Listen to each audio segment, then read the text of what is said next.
El kirchnerismo, como fenómeno populista, fue capaz de politizar los antagonismos sociales en Argentina mediante tres ejes discursivos: la independencia de la nación, el Estado integrador y el vínculo entre el líder carismático y las masas organizadas.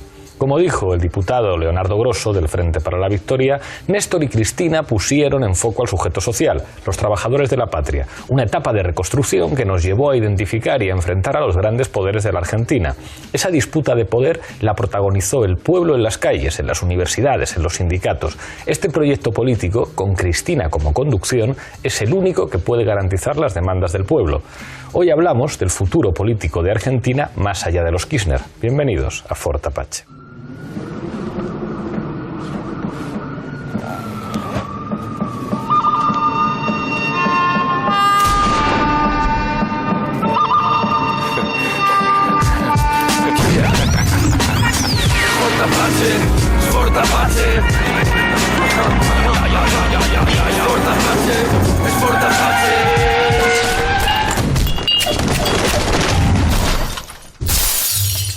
Esta noche en Fort Apache hablamos de Argentina, hablamos de los Kirchner y hablamos de un hipotético futuro de Argentina sin su legado. Para ello contamos con 4 invitados. A mi izquierda, José Manuel Martín Meden. Muchísimas gracias por estar aquí. Gracias por vuestra invitación. Augusto Zamora, bienvenido una vez más al programa. Yo encantado de que me traigan. Beto Vázquez, bienvenido de nuevo a Fort Apache. Buenas noches, gracias por la invitación. Y se estrena en el programa Gustavo Maradini, abogado. Muchísimas gracias por estar aquí. No, es un placer estar contigo, Pablo. Enseguida empezamos a debatir, pero antes, como siempre, en el punto de mira. En medio de un clima de máxima polarización, 32 millones de argentinos están llamados a las urnas el próximo 25 de octubre. Decidirán quién ocupa la Casa Rosada los próximos 4 años y también los diputados y senadores que renovarán las cámaras. Como trasfondo de este periodo electoral se encuentran la continuidad del kirchnerismo sin los Kirchner, la política monetaria y la alta inflación, la inseguridad ciudadana y el modelo de desarrollo a adoptar durante el próximo ciclo. Esta noche en Fort Apache analizamos qué se juega Argentina en sus próximas elecciones presidenciales.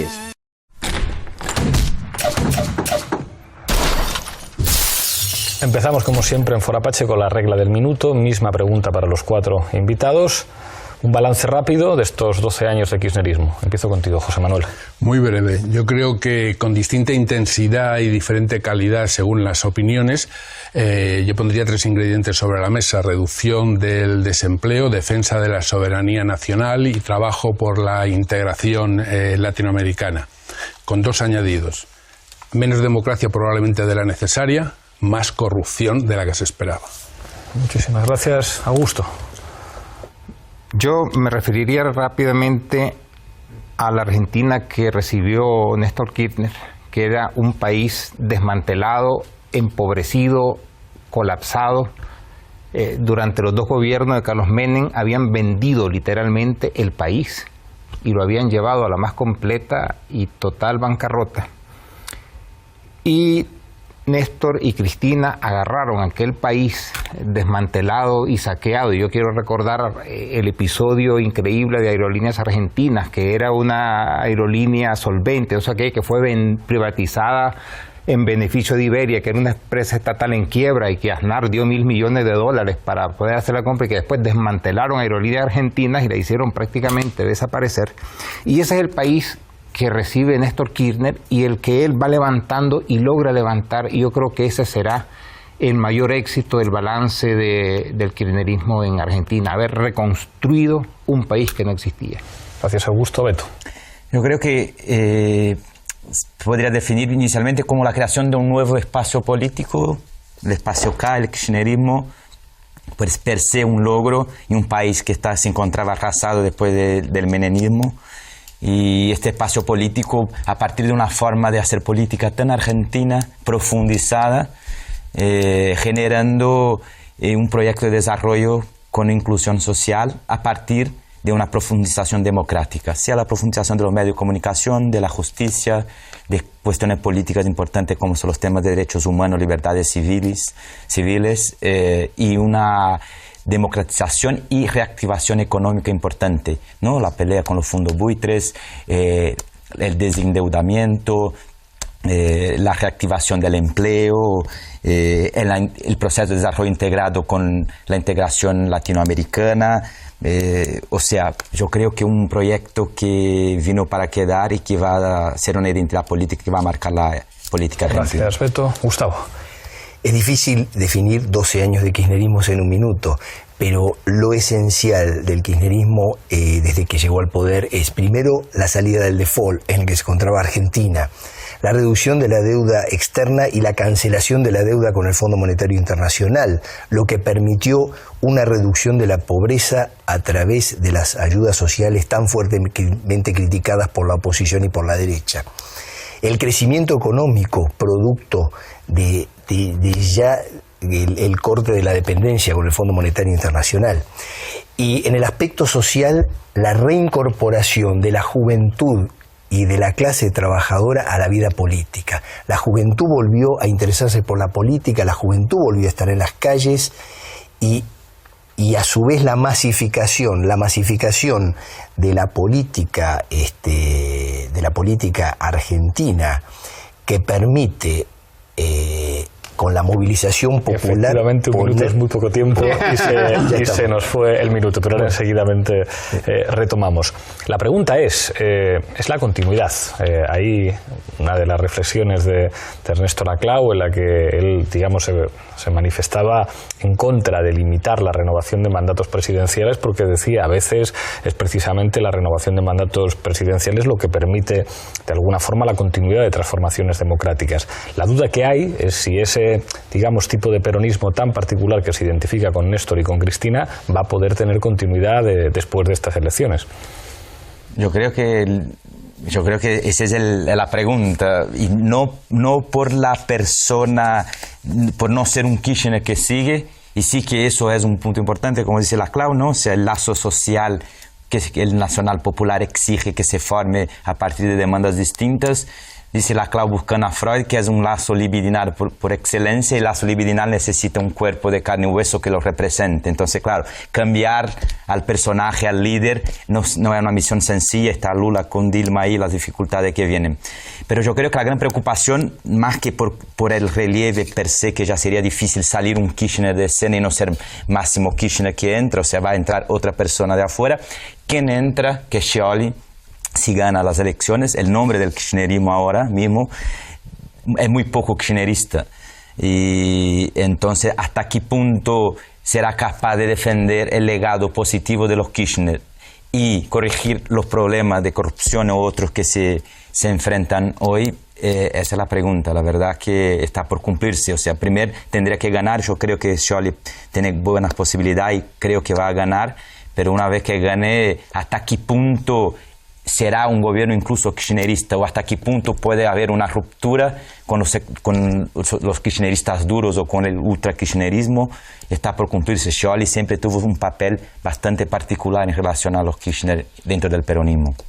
Yo creo que la pregunta fundamental para el futuro de Argentina es si sea cual sea el resultado, gane el candidato oficialista, gane el opositor, es si en cualquiera de los escenarios va a haber un pacto entre la derecha del peronismo y la derecha neoliberal para regresar a anteriores políticas. Y en ese sentido, el Scioli ya ha convocado a la nación a debatir un nuevo plan de desarrollo nacional. Por ahí es por donde pueden abrirse las brechas en una campaña electoral que, por otro lado, probablemente no haya ninguna sorpresa si el candidato kirchnerista gane las elecciones en primera o en segunda vuelta, pero son unas elecciones en las que ninguno de los dos candidatos puede descubrir totalmente su programa electoral. El neoliberal Macri, porque ha llegado a decir incluso que gracias al peronismo ha descubierto las ventajas de la justicia social y la igualdad de oportunidades, y el heredero de Cristina, porque insiste en que él es el más kirchnerista de todos, pero que a él nadie, cuando ha ejercido papeles de autoridad, le ha doblado la mano a la hora de gobernar, ¿no? Gustavo. Bueno, Perón decía: la organización vence al tiempo. Esto es una respuesta, creo, clarísima, porque lo importante dentro, en este momento, del kirchnerismo es el proyecto político y la estructura que va detrás de ese proyecto. Es decir, la figura de Cristina es importante, pero lo más importante es cumplir los objetivos. Scioli en este momento, si bien ha tenido algunos conflictos internos, sobre todo en la provincia de Buenos Aires con la vicegobernación y con los sectores ultrakirchneristas, en este momento, si bien puede haber un debate, la estructura continúa, la estructura del kirchnerismo, y el proyecto kirchnerista continúa. Yo considero de que el proyecto va a seguir adelante, las ayudas van a seguir, puede haber algún tipo de reestructuración con respecto a las aperturas económicas. Digamos que Argentina está orientada en este momento a tener los intercambios comerciales con Rusia y con China. Yo creo que eso va a continuar, pero a su vez puede haber algún otro tipo de apertura. También estamos dependiendo de cómo evoluciona UNASUR desde el punto de vista económico. Lo más importante es la cooperación entre los países latinoamericanos, sobre todo en esta etapa que tenemos la mayoría de los gobiernos con proyectos comunes, ¿sí? Con objetivos comunes, la formación de un mercado común latinoamericano, que eso inclusive sentaría un poco las bases de la unidad continental. De eso va a depender también las aperturas económicas que tenemos. Y también Scioli probablemente sea también un punto de convergencia con sectores del peronismo que no son kirchneristas, que actualmente se encuentran reagrupados detrás de la candidatura de Sergio Massa en el UNA. Pero digamos que la idea es lograr una unificación aún mayor del peronismo. Por supuesto que actualmente la estructura peronista y el peronismo mayoritariamente está detrás del proyecto de Cristina, el proyecto kirchnerista. Augusto. Yo quiero destacar que, aunque Cristina no se presente a las elecciones, ella seguirá siendo una figura política y un poder en Argentina. Y por la tradición del peronismo, el peronismo sigue a la persona, ¿ya?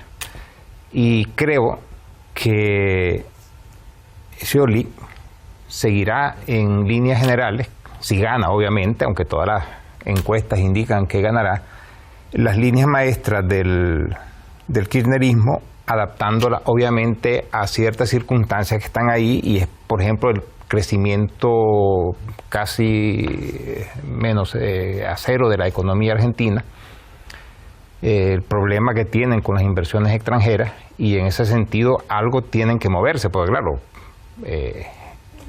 la línea social se tiene que mantener, y para mantenerla Argentina necesita ingresar y generar riqueza para poder distribuirla.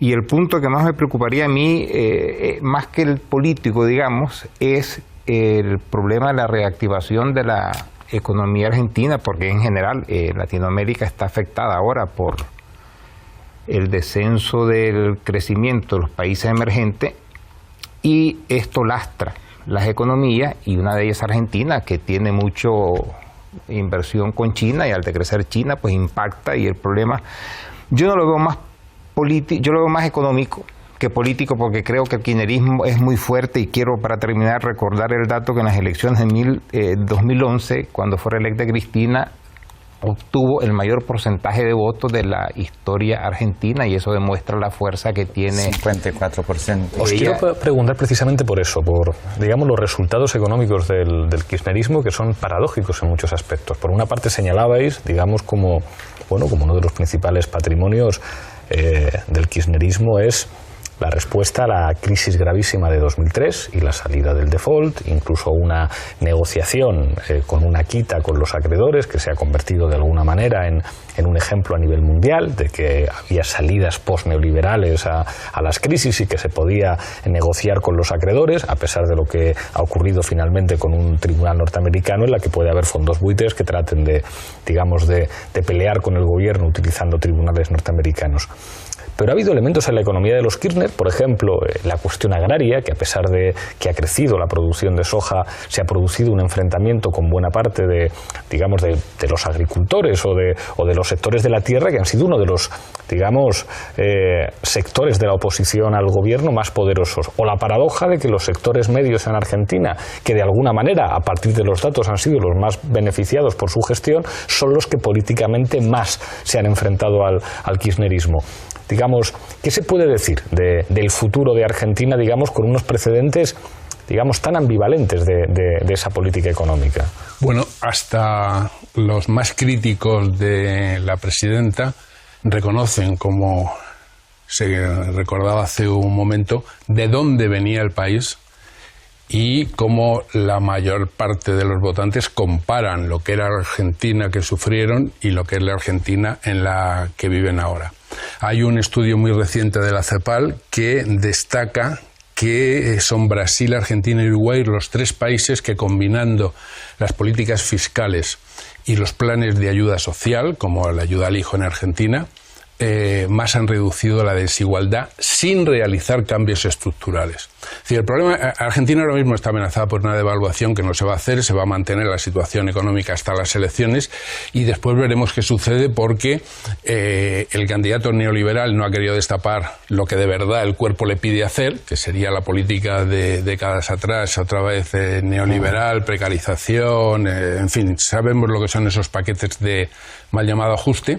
Y por otra parte, el candidato de Cristina repite que va a seguir haciendo lo mismo, pero está claro que no va a poder hacer lo mismo, porque Argentina está sufriendo también lo que sufre gran parte de América Latina, lo que se llaman las condiciones del extractivismo. Si bajan el precio de exportación de las materias primas, en lo que se basa la recaudación del Estado para poder financiar los programas sociales, eso se deteriora, y como en América Latina los gobiernos progresistas lo que han hecho es reducir la pobreza, pero no de verdad la desigualdad, porque han hecho políticas sociales pero no cambios estructurales en profundidad.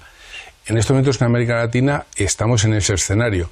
Hay que empezar a hacer cambios que necesariamente van a tener que hacer daño a los privilegiados en beneficio de los más vulnerables. Vamos a ver cuál es el gobierno que se atreve a hacerlo. Y yo terminaría nada más diciendo que lo que me preocupa es la combinación en el escenario latinoamericano más inmediato. Y es elecciones en Argentina donde la derecha del peronismo, como decía antes, y la derecha neoliberal pueden negociar una nueva política económica e incluso una nueva política internacional. Está el tema de los fondos buitre, la deuda, en fin, las relaciones con Estados Unidos, la integración latinoamericana. En diciembre, elecciones en Venezuela, que probablemente va a perder el chavismo y va a tener que negociar el presidente con la mayoría en contra en el Parlamento. Y si a eso le añadimos Brasil, donde da la impresión de que le están imponiendo a la presidenta el programa neoliberal de la derecha, nos podemos encontrar con un cambio en esos tres grandes países que puede modificar el escenario, ¿no? Yo creo que, o sea, si empezando de Latinoamérica, o sea, y Sudamérica principalmente, o sea, Brasil, Argentina y Uruguay, de hecho, el Instituto de Investigación Económica Aplicada del Gobierno de Brasil hizo un estudio hace unos 4 años ya van, que lo publicaron y lo lanzaron en Buenos Aires a propósito, donde enseñaba, o sea, así como en el siglo XIX la economía de esos países estaba subordinada al interés inglés, ¿no? Sea porque al final portugueses y españoles tendrían que dejar todo con el tesoro inglés. El 20 fue Estados Unidos y ahora China. Entonces, claro, si China empieza su soft land, ¿no? Como dicen, aterrizaje suave, y empieza a crecer menos y a demandar menos, con eso viene todo el ciclo de disminución de los precios de las materias primas, de los commodities, del petróleo. Esos países empiezan a tener problemas económicos que justo después de un crecimiento sin reformas estructurales que se empieza a agotar, y llegaría el momento de intentar hacer confrontación, es justo el momento donde esos gobiernos tienen menos dinero y menos apoyo popular, porque la economía va mal, porque las situaciones económicas para Latinoamérica van mal, los cambios empiezan a quedar muy complicados, la inflación vuelve, el crecimiento empieza a llegarse al cero o negativo para ese año para esos países. Entonces, claro, un gobierno sin prestigio, ni Argentina con la dificultad de la economía, tendrá menos capacidad de hacer cualquier cosa muy novedosa, pero aún así, el caso de Argentina es muy particular, siempre nos gusta la broma, ¿no? O sea, así como el más izquierda del Partido Laborista inglés está a la derecha de los más derechas de los gaullistas franceses, lo más de la izquierda, el más izquierdista de los petistas en Brasil está a la derecha de, de los derechosos gobernantes peronistas, con excepción de Menem, ¿no? Por supuesto. Entonces, claro, Argentina hoy con todo tiene un banco central heterodoxo, o sea, es una cosa, ¿no?, que nosotros vemos en España incluso podemos pidiendo, ¿no?, los sectores progresistas de todo el mundo, es decir, un banco central que no se va solo por la inflación, por superávit primario, por simplemente pagar deudas, sino que se preocupe con empleo y crecimiento como blancos, como metas de un banco central. Mantener eso con Scioli, yo creo muy difícil, tengo este miedo, o sea, hasta porque el conductor de esta política es el ministro de Economía Kicillof, que sale como cabeza de lista por Buenos Aires al Parlamento, pero hoy día es el gran enemigo interno en el kirchnerismo de Scioli. O sea, y claro que Cristina, una forma de hacer un contrapeso a Scioli es poner a Kicillof como candidato, pero tendremos que ver también cómo se quedan las gobernaciones, porque Scioli tiene muchos gobernadores que van a estar más proclives a su proyecto, y Scioli es económicamente de derecha, cosa que Kicillof es más heterodoxo. Entonces creo que de hecho, así como está pasando con Brasil, que Dilma tuvo que hacer un ajuste con tintes neoliberales para agradar a las clases medias, yo me temo que Scioli ganando va a intentar hacer algo parecido, aunque tenga una parte positiva que va a ser la parte de disminuir quizá un poco la crispación, porque Cristina, en su forma tan particular de hacer ese nacional popular, a forma nacional popular de hacer política, da un paso adelante de Néstor y no va a leer a Laclau, va a leer a Chantal Mouffe, la mujer de Laclau, una mujer que lee a una mujer y que va un paso más y cree en la confrontación, una estrategia política importante, la confrontación, el adversario como adversario, no como enemigo que hay que matar y aplastar, sino como adversario que hay que vencerlo. Agonística. Pero claro, eso genera una crispación, que una situación donde la economía va mal no es la de las mejores medidas. Quizás fuera más interesante mantener la cosa un poco más suave. Por ese punto quizás Scioli pudiera ser interesante, pero del punto de vista económico, que es lo que más toca la vida de la gente más desfavorecida, yo creo que Scioli tiende a verter un poco más para la derecha y eso va a pasar factura a las capas populares en Argentina. Hay que ver también qué pasa con el Parlamento, porque hay elecciones legislativas. Claro, a la vez. Claro, eso digo, Scioli va a ser posiblemente el candidato más votado. Kicillof, perdón, por Buenos Aires, el ministro actual de Economía, que es el defensor de esa política heterodoxa desarrollista, bien keynesiana. Va a ser un contrapunto interesante y vamos a ver batallas entre Scioli y Kicillof, me imagino, interesante en los próximos años. Es un neo-keynesiano de izquierda. Dale. Neo-keynesiano de izquierda, sí. Tú hablabas el tema de la paradoja que se da en que los sectores más favorecidos de la política kirchnerista son los más, en este momento son los más críticos, forman parte de la oposición. Con respecto a eso te tengo que decir que el campo en la Argentina siempre estuvo en contra del peronismo. Recordemos que en la primera etapa la sociedad rural argentina, que era el sector que acaparaba la oligarquía vacuna, fue el gran enemigo del peronismo y viceversa. Cuando asume el kirchnerismo en el 2003, como consecuencia de la devaluación que ya había empezado el gobierno de Duhalde, el campo fue uno de los más favorecidos. Nunca han generado tantas riquezas como en estos años. Pero ¿qué pasa? Fundamentalmente el campo exportaba soja. El primer conflicto que empieza con el campo es en el año 2007 con las retenciones, con el decreto 125, por lo cual se subían las retenciones a la exportación de soja. Porque ¿qué pasa? La soja, sabes perfectamente que la producción de soja anula un campo. Argentina no puede exportar soja, tiene que exportar otros productos. Históricamente Argentina ha exportado maíz, ha exportado trigo, ganadería. Entonces el objetivo de la 125, tan cuestionado por los sectores agrarios, era precisamente la redistribución de los cultivos y de las exportaciones. Aún así, y a partir de ese momento, el campo se convirtió en un factor de oposición, pero tremendo a la política kirchnerista. Paradójicamente es el sector, tal vez uno de los sectores más beneficiados y que más riquezas generó, como te dije antes. Y el otro tema es la clase media.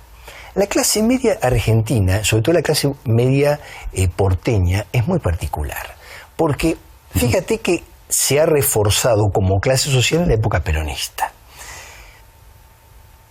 A partir del segundo periodo presidencial de Perón, la clase media empezó a ser un poco más antiperonista porque pensó que con un modelo de derechas iba a tener más inserción en las clases dominantes. Entonces fue golpista en el año 55. En la época kirchnerista pasó algo parecido. La clase media empezó a acumular ingresos, empezaron a prosperar las pymes, las pequeñas y medianas industrias, empezaron, el sector de los profesionales, empezaron a generar mayores ingresos debido al movimiento de la economía. Y bueno, esos sectores en un primer momento adhirieron al kirchnerismo. Posteriormente empezaron a tener descontentos porque a lo mejor había alguna que otra medida impopular para ellos, como usar la restricción de divisas, entonces empezaron a cuestionar al gobierno. Si la clase media argentina es pendular, vota gobiernos populares cuando está mal, crece con esos gobiernos populares, se cree que es más, a lo que ha ocurrido en Brasil. Exactamente. Se cree que es más de lo que es, entonces empieza a votar gobiernos de derecha. Ganan los gobiernos de derecha, la empobrecen nuevamente y vuelve a dar la vuelta el famoso ciclo de la clase media. Enseguida seguimos la discusión, pero antes, Zapin Apache. Más de 6 de cada 10 argentinos se han manifestado por un cambio. Y esto realmente abre toda una esperanza en nuestro país.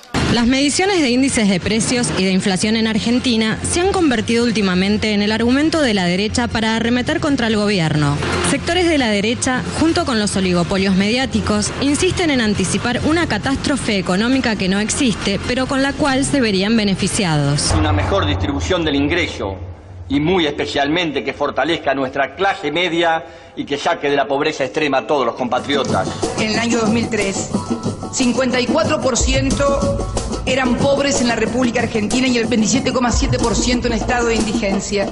A fines del año 2012 estamos en el 6,5% de pobreza y en el 1,7% de indigencia. Argentina ha encontrado un camino y es evidente que con este resultado hay una clara voluntad de seguir avanzando. España, está Portugal, está Grecia, está Italia. Hay países que están estropeados, muchachos. Argentina, hoy por hoy, ellos se tienen que venir a vivir a nuestro país. Aguante Maradona, sí señora, sí señora. Un país fascinante, en cualquier caso. Os quiero preguntar por, digamos, una de las grandes peleas del gobierno que yo creo que se estudiará en todo el mundo, del gobierno argentino con Clarín, que es una de las demostraciones de que a veces ni siquiera un gobierno puede doblar el brazo a un gran poder mediático privado. Te pregunto, José Manuel, balance de ese enfrentamiento.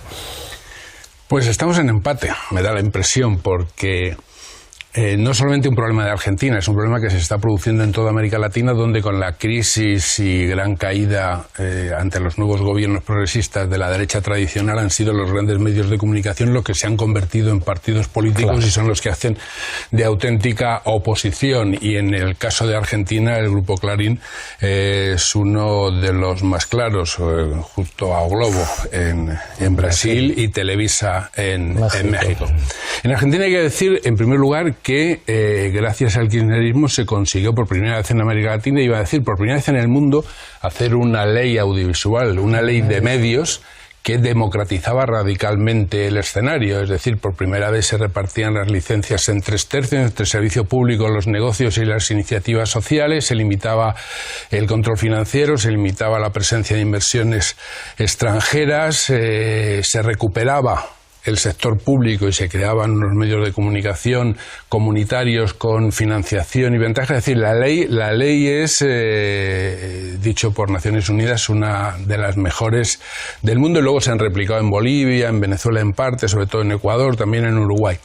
Pero en Argentina en ese momento fue una auténtica revolución el decirle a los medios de comunicación: quietos. Es decir, aquí no vamos a atentar contra nadie, sino que lo que vamos a hacer es abrir el escenario y repartir.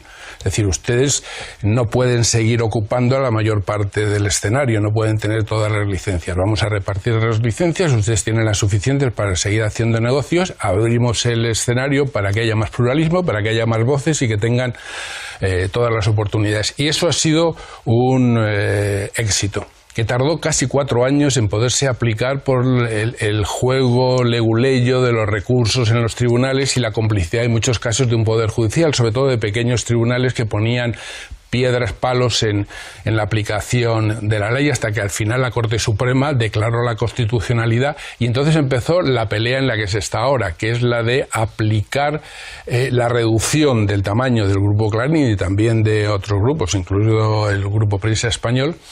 Pero ahí vuelve a haber una postura de negociar, renegociar, retrasar, discutir, poner excusas, y en eso es en lo que se está ahora. En paralelo, es la ley, que es una ley estupenda en su aplicación, está cayendo en 2 problemas que se están reproduciendo con leyes del mismo tipo en América Latina, que es una, darle en el papel el espacio a las radios y televisiones comunitarias, radios y televisiones de iniciativas sociales, pero luego a la hora de la verdad retrasar la concesión de las licencias, no contar con una financiación adecuada, es decir, hacer difícil que se puedan equiparar los 3 sectores. Y luego la tentación inevitable de los gobiernos de convertir los medios públicos en armas de defensa. Y cuando tienes enfrente unos medios como Clarín, que hacen juego sucio y que permanentemente utilizan la mentira, la desinformación como armas agresivas en el juego sucio de la política, los gobiernos caen en la tentación de utilizar los medios públicos como tribunas para contestar ese fuego. Bueno, en algunos momentos puede ser necesario, pero en otros puede volverse contra ellos y procurar una mala sensación en el conjunto de la opinión pública, ¿no? Augusto. Yo, el caso de Clarín me recuerda mucho el del diario La Prensa en Nicaragua en los años de la Revolución, porque en los primeros años, sobre todo, la población del país era masivamente sandinista y por lo tanto las fuerzas de oposición de derecha se habían disuelto. Entonces, Estados Unidos utilizó el diario La Prensa como el caballo de batalla para atacar a la revolución sandinista. Y hay un libro de un investigador estadounidense de como 700 páginas develando todo el tramado de cómo la CIA financiaba, fabricaba las noticias, instruía, o sea, una política deliberada de desinformación a través de este periódico que pertenecía a una familia que históricamente había dominado, tenía el monopolio de la prensa, con el fin de desestabilizar a la revolución sandinista, y en buena medida lo lograron. Y este yo creo que es un modelo que se ha seguido aplicando en otros países de América Latina, porque el control de las ideas es el control de la población. Y las oligarquías se han atrincherado en América Latina históricamente en 2 ámbitos. En el agrario, con grandes latifundios y haciendo de los países sus particulares haciendas, y en el otro, en la creación de grandes conglomerados mediáticos. Y entonces, con esas 2 forman una pinza terrible que hasta el momento solo la Revolución Cubana, que lo desmanteló todo, ha podido romper. En el resto de los países ha parecido como una lucha imposible, porque el poder agrario sigue allí anclado en el siglo XVIII, XIX como gran poderío feudal, y los poderes mediáticos como una fuente de pensamiento ultra reaccionario al servicio de los grandes poderes económicos.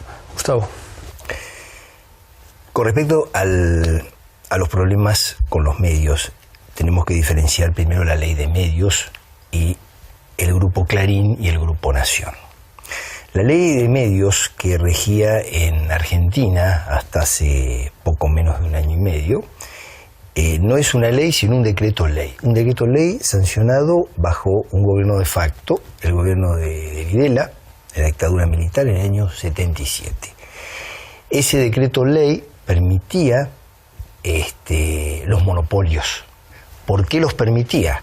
Porque en ese momento todos los grupos privados seguían expresas instrucciones del gobierno de facto.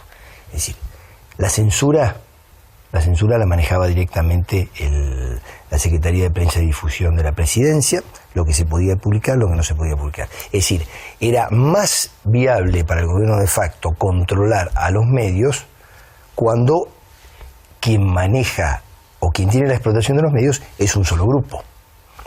Bueno, ese decreto ley, en los gobiernos democráticos, tenemos democracia desde el 10 de diciembre del 83, no se modificó nunca. Ni con el gobierno de Alfonsín, ni con el gobierno de Alianza, ni con el gobierno de Menem. En la plataforma electoral del año 2007, en la que ganó las elecciones Cristina en la primera presidencia, estaba precisamente la reforma del decreto ley, es decir, la creación de una nueva ley de medios.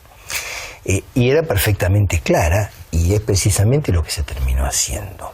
Actualmente ningún grupo económico va a poder tener más del 33% de los medios en cada sector.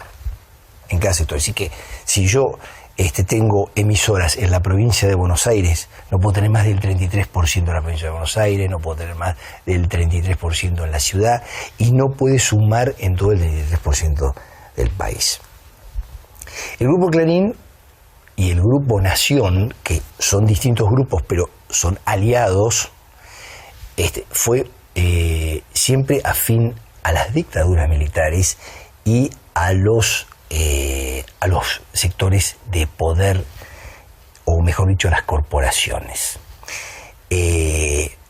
Fue uno de los periódicos que terminó atacando cruelmente el gobierno de Raúl Alfonsín. Fue uno de los que generó su caída, y también fue enemigo precisamente de todos los gobiernos peronistas, teniendo detrás las corporaciones, los grupos enfrentados al gobierno. Obviamente la ley de medios se iba a sancionar y se iba a promulgar. Entonces, como decías tú, ¿cuál fue la estrategia de este grupo? El del señor Magneto. Fue precisamente la obstaculización a través de la justicia.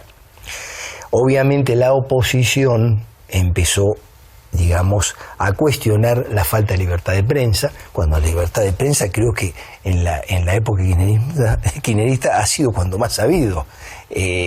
En otros momentos un periodista como La Nata no hubiera podido jamás estar al aire. Después se cuestionó también, precisamente, como se querían limitar las medidas cautelares, porque a través de medidas cautelares se quedó en suspenso casi 1 año y medio. Cuando se querían limitar las medidas cautelares dentro de la justicia, que es una barbaridad, también se dijo que se atacaba al Poder Judicial. Y ahora, como dijiste tú hace un rato, la estrategia es precisamente ver cómo se va a distribuir el actual poder del diario Clarín. El diario Clarín aparte tiene operadores que trabajan para ellos. Y la estrategia son denuncias permanentes que nunca han tenido condenas en la justicia. A lo sumo procesamientos. Pero fíjate que de los casos de corrupción que ha denunciado La Nata y los operadores políticos de Clarín, ninguno ha tenido condena. Y no podemos decir que la justicia argentina sea afín al gobierno, sino todo lo contrario. Pero hay una cosa interesante que me parece que es el punto. O sea, primero que estoy completamente de acuerdo con el diagnóstico de José Manuel, pero creo solo que el resultado no es 0-0, ¿no? No es empate, estamos ganando. Sufriendo presión, porque van a por el empate, pero en Brasil, la envidia con la ley de media en Argentina es una cosa para nosotros trascendental. O sea, ojalá tuviéramos los dulces problemas que tú acabas de denunciar. Porque ojalá tuvierais ese empate. Ojalá que dulce empate, yo así. Pero la verdad es que y ahí se percibe, no solo en la estrategia de intentar procrastinar la aplicación de la ley, en el propio juego político. Así como decimos que en toda Latinoamérica, en Brasil y Argentina es evidente que los medios de comunicación asumen el papel de partido de oposición. En Brasil tenemos la expresión PIG, ¿no? Partido de la Imprensa Golpista, ¿no? Así que es nuestro PIG particular ahí. Esa articulación media-poder judicial no es solo para sus intereses más individuales, pero para hacer el juego político, porque hoy lo que pasa en Latinoamérica, sea en Venezuela, Argentina y Brasil, es la judicialización de la política a partir de la reverberación de denuncias selectivas en los medios de comunicación. Veamos el caso Nisman en Argentina, ahora el caso de corrupción en Petrobras o con las constructoras en Brasil o en Venezuela. O sea, como si nunca nadie hubiera robado, como si el kirchnerismo o el petismo hubieran inventado la corrupción.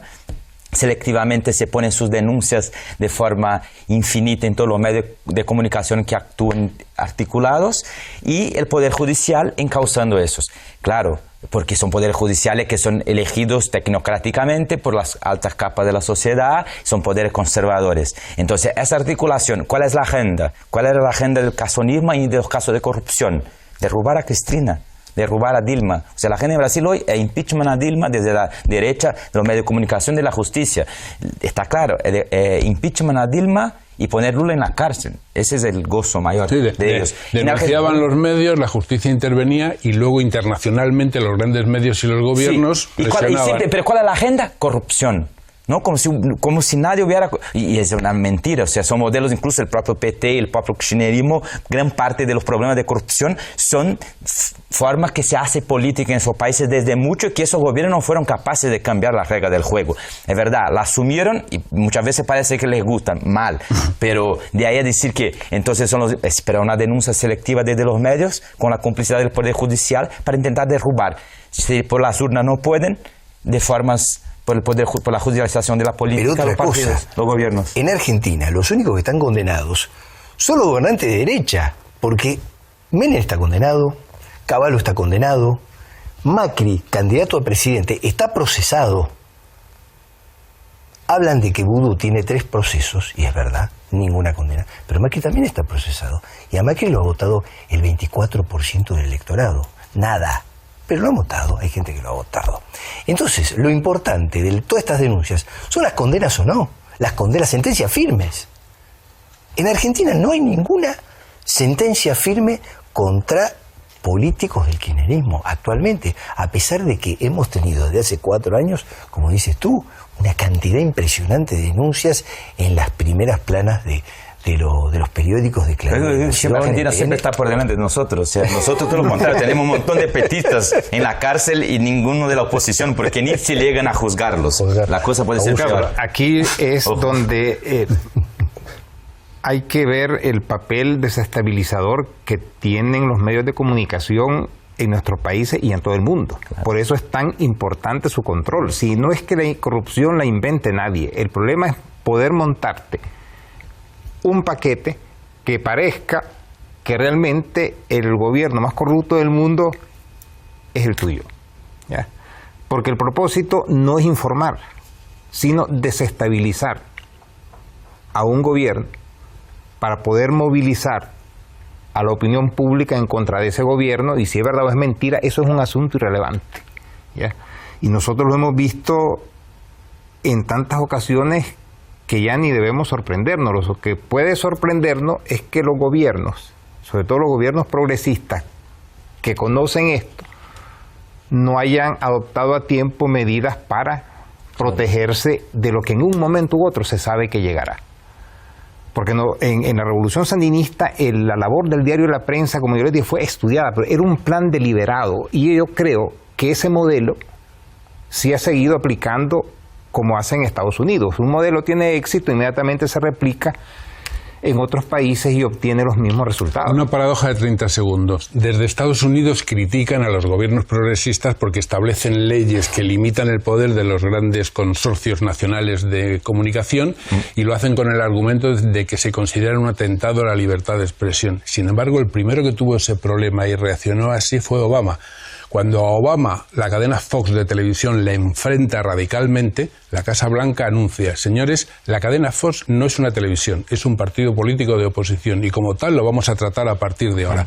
Aquello fue aplaudido y cuando lo hacen los gobiernos de América Latina es un ataque a la libertad de Obama, expresión. con la caradura más grande del mundo, se lo dijo en cara a Correa cuando hizo un discurso magistral en la cumbre de la OEA de Correa, que yo creo que es fenomenal.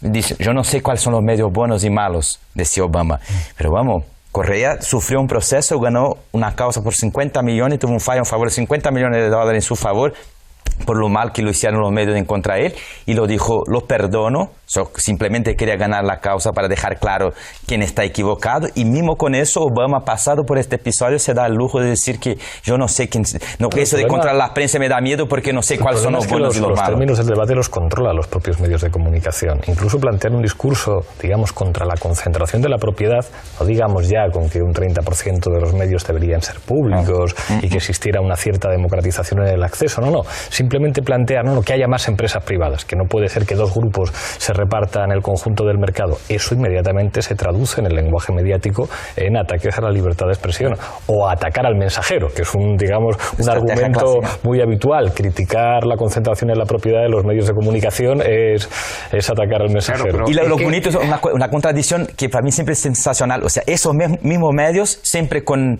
este carácter de derecha, siempre piden lo mismo para todos los sectores de la economía, pero para ellos mismos no vale la regla. No. Estamos llegando al final, volvemos a la regla del minuto para que todos tengáis un minuto para concluir. Empiezo contigo, Gustavo. Minuto de conclusiones. El resultado electoral de octubre, yo creo que hoy por hoy las elecciones están prácticamente a favor del Frente para la Victoria, pero va a depender un poco de el discurso de Scioli dirigido hacia la clase media, a los sectores descontentos de la clase media y a sectores, como te dije antes, del peronismo que se resisten a darle su apoyo a Cristina Kirchner. El futuro de la derecha en la Argentina, de la oposición, que en este momento está detrás de Mauricio Macri, va a depender también un poco de lo que diga que va a hacer. Porque fíjate que Macri actualmente ha dicho: la asignación por hijo no la vamos a tocar. No vamos a estatizar aerolíneas y no vamos a estatizar YPF. ¿Se hizo peronista? Muchísimas gracias. Beto, tu minuto. Bueno, con la posibilidad de victoria, o sea, yo creo que la elección está abierta todavía. Y aunque en las últimas elecciones siempre se ha ganado en la primera vuelta, puede que tenga un balotaje y ahí las reconfiguraciones van a ser interesantes de observar. De todas maneras, Scioli sale como candidato favorito y yo creo que sí que puede que gane posiblemente.